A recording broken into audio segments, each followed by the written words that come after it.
तो ये गरुड़ मुद्रा है आग्नेय चक्र। और वो आग्नेय चक्र आपको माई को देखना है, गायों पर अत्याचार कर रहा हो, गायों को मार रहा हो, तब आप वो ब्रह्मास्त्र का उपयोग कर लो। पहले के जो लोग थे वो तो बहुत जीते थे, 1-1 हजार 2-2 हजार साल। आपने खाली चढ़ा घनी वखत खबर है અહીંયા આગળ અહીંયા કરંટ આવે તો આ મુદ્રા કરવાથી તમારી તાળું છે ને તાળું એ તમે કદી કસરત નહીં કરી શકો। તમારું બીપી બહુ હાઈ થઈ જાય ને, મજા નહીં કરવાનું। ગાય હોય ને ગાય એની આ પૂંછ હોય સૂર્યનું કરજો, તમારું બીપી ફટ લઈને લો થઈ જશે, મતલબ મિડલ થઈ જશે। ઘણું બધું એવું સમજાવતા દિવસો નીકળી જાય। આ વિડીયોમાં કશ્યપ મહારાજ દ્વારા અલગ અલગ મુદ્રાનું મહત્વ અને શરીરને કઈ રીતે સ્વસ્થ રાખવામાં આવે છે એની વાત કરવામાં આવી છે। વિડીયો સ્ટાર્ટ કરતા પહેલા thanks for Amazon influencer marketing. Amazon પર મોન્સૂન એન્ડ ઓફ સેલ ચાલે છે, જેના પરથી ફેશનની પ્રોડક્ટ મંગાવી છે।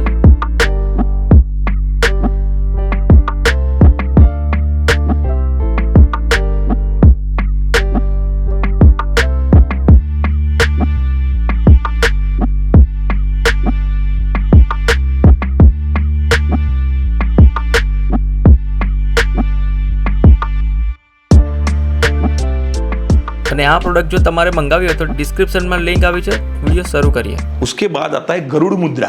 काफ़ी लोग ट्राई करते हैं लेकिन बेचारों को दर्द होता है आँख उंगलियों में, क्योंकि वो ऐसे टक टक पूरे दिन करते रहते हैं। ये नहीं करना चाहिए। ये है ऐसे करेगा, ऐसे, इसके बाद ऐसे करेंगे और इसको ये मोड़ देंगे और उसको ऐसे रखेंगे। जैसे ये देखो गरुड़ आया, ये गरुड़ ऐसे उड़ता है, तो ये गरुड़ मुद्रा है, ये विष्णु की मुद्रा है। बहुत कम लोगों को मालूम है, ये सब लुप्त हो गया है, अभी कुछ किसी को मालूम नहीं है जल्दी, लेकिन आप आ गए हो तो मैं बता ही देता हूँ आज कि काफ़ी लोगों को मालूम। ये गरुड़ मुद्रा है, ये विष्णु की पूरी मुद्रा हो गई सब।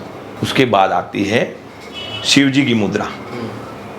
शिव जी की मुद्रा है ये ऐसे,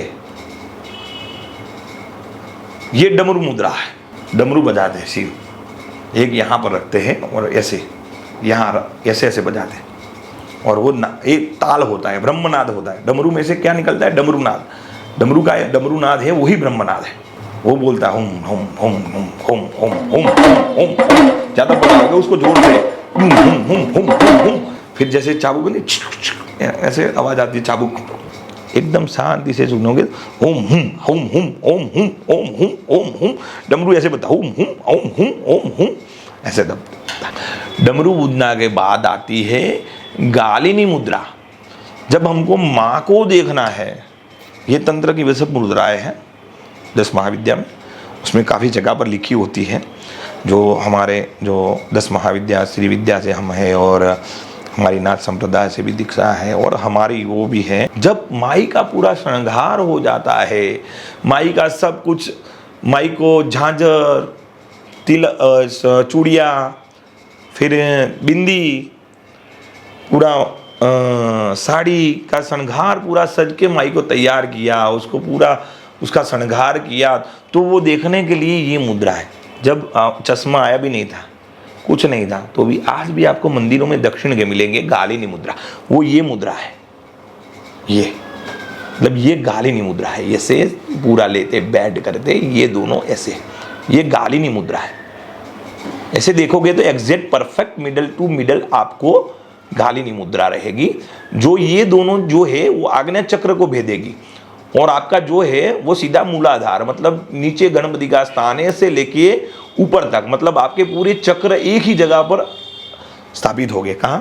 आग्नेय चक्र। और वो आग्नेय चक्र आपको माई को देखना है कि माँ आपके अंदर झांझर बरोबर है, पैर में बिंदी बरोबर मिडल पर है, आपके कंगन है, आपकी नथनी है, फिर बोलते हाँ माई बरोबर है। और नहीं है तो वापस वही मुद्रा से देखने के बाद मालूम पड़ता है कि हाँ अभी पल्लू थोड़ा इधर उधर है, तो वापस जाके पल्लू, या तो कोई एक झांझर नहीं है तो उसको में रख गया है, उसको पहनाना है।